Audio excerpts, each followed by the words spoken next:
Cole come up. He's our first speaker from Costa Rica, and you'll see him several times through the conference.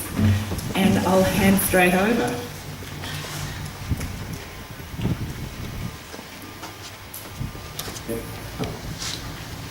Hello, good morning. Welcome to Australia. I'm having a good time. I love the Australian sense of humor already. I found we were in Perth a couple of days ago, and on my way home from some errands, my wife asked me to pick up some organic vegetables for a crudité or something.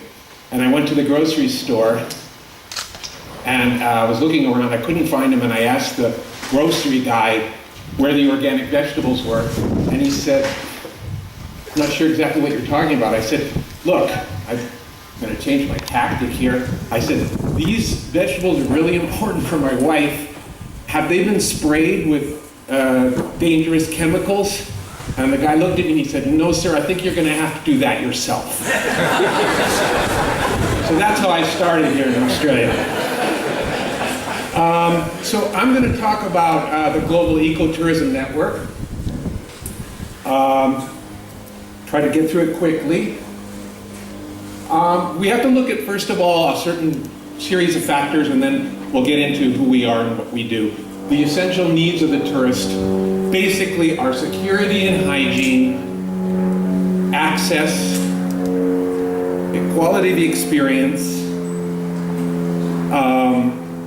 responsibility and consciousness about where you are and where you're traveling to. And all of that has to be coupled with an acceptable price for the quality offered. You have to meet or exceed the expectations of your client. That's true in any business anywhere, particularly in tourism. And we've seen that massive tourism is a huge fail. And over the period of time that we've seen tourism grow immensely, over 1 billion and something visitors last year around the world, we've seen massive tourism also grow exponentially, particularly in countries that are emerging with new outbound tourists like China and India and others.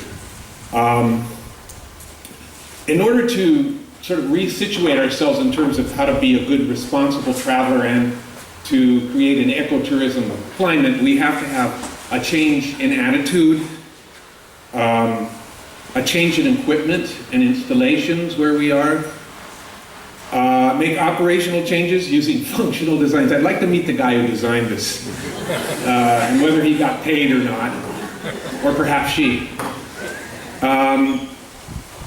You know, we need to think about how we're doing things in quality. Quality has become a very major issue in all of tourism, but particularly in ecotourism, because people are not only looking for responsible destinations, but they're also looking for places where it really meets their ideal or their comfort zone or exceeds it. So what we're battling here is kind of an old-fashioned ecotourism perspective. I went to Berkeley in the 60s, so that tells you a lot about it. People ask me, how did you get into kind of conservation and sustainability? And because I grow coffee, how did you get into agriculture? And I always answer, well, I went to Berkeley in the 60s, so we covered both of those. But the perception of ecotourism was very different than it is today. There was uncomfortable transportation, dubious hosts. This is how people saw it. Incompatible co-guests, blisters, recreational drugs, cold water showers, minimal energy, idiosyncratic guides, uncomfortable lodgings, communal activities, and of course the proverbial insect bites. And if you talk to people in the 70s and the early 80s, when I started our project in Finca Rosa Blanca in Costa Rica, that was a very large perception of what ecotourism was to our guests. And so we had to deal with what the expectations were versus the reality of what our product was. And something changed. What changed was the buzz. There were things like the hippies and yippies and baby boomers sort of looking for more things to do in their lives that had more responsible attitudes attached to them, safety and hygiene, There were environmental health concerns, a lot of issues which I don't have time to go into right now because we're limited, but the buzz started happening all over the world, and particularly in countries like Australia and Costa Rica and other areas where they were very focused on conservation. So the conditions that attract visitors, this is a survey that was done in 2006, but it's still pretty relevant according to the data that I've gotten, is 74% of the people who are interested in what we now call ecotourism or responsible tourism, or one of the various names, 74% are interested in excellent local guides. This means interpretive guiding. That's a huge figure and something that we all need to never forget. Small groups, of course, very important. Areas with controlled visitation, education, high quality food. This is becoming, the culinary arts have been growing very rapidly, especially amongst sustainable tourism businesses and product. High quality lodging. Quality, again, somebody spoke of that earlier. Quality is essential for a good ecotourism product.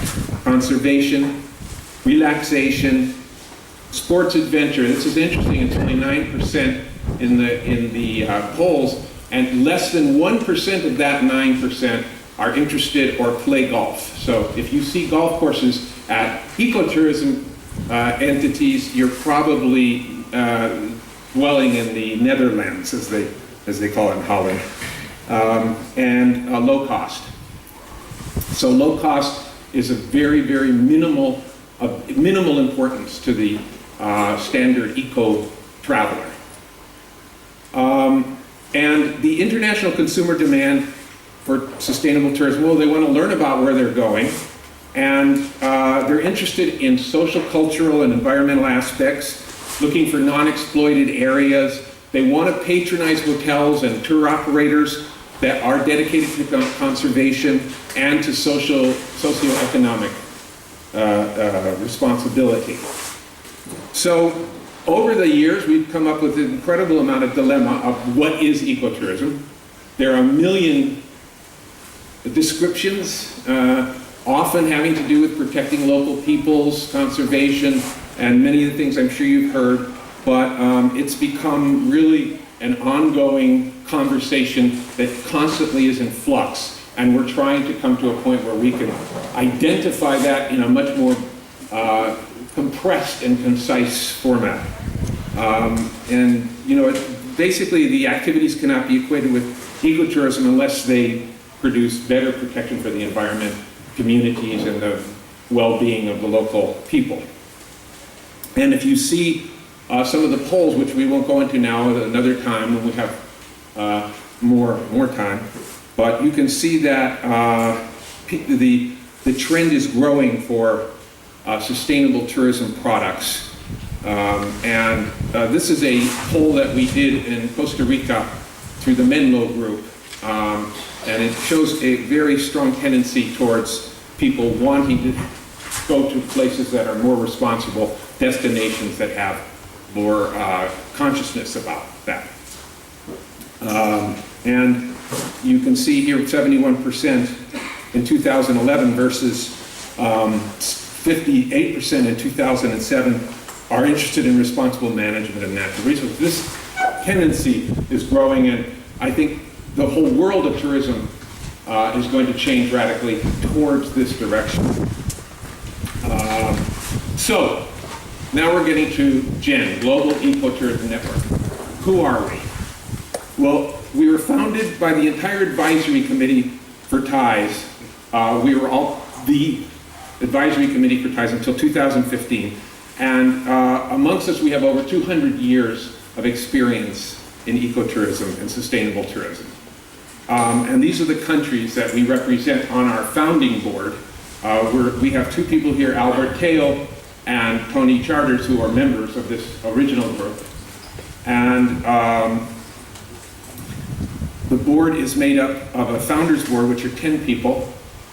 Karen Lewis, Ariana Janer from Brazil, myself, Tony Charters, Hitesh Mehta, who you might know from his books, Deirdre Campbell, Masaru, who's also, I think, the chair of the Asian Ecotourism Network, Rob Holmes, who does global films, very well-known National Geographic filmmaker, Nabil Karasi from Jordan, from Feinen Ecolage, and Albert, who's here with us today. Plus, we have an auxiliary board from Kenya, Sri Lanka, Canada, etc. So that's who we are.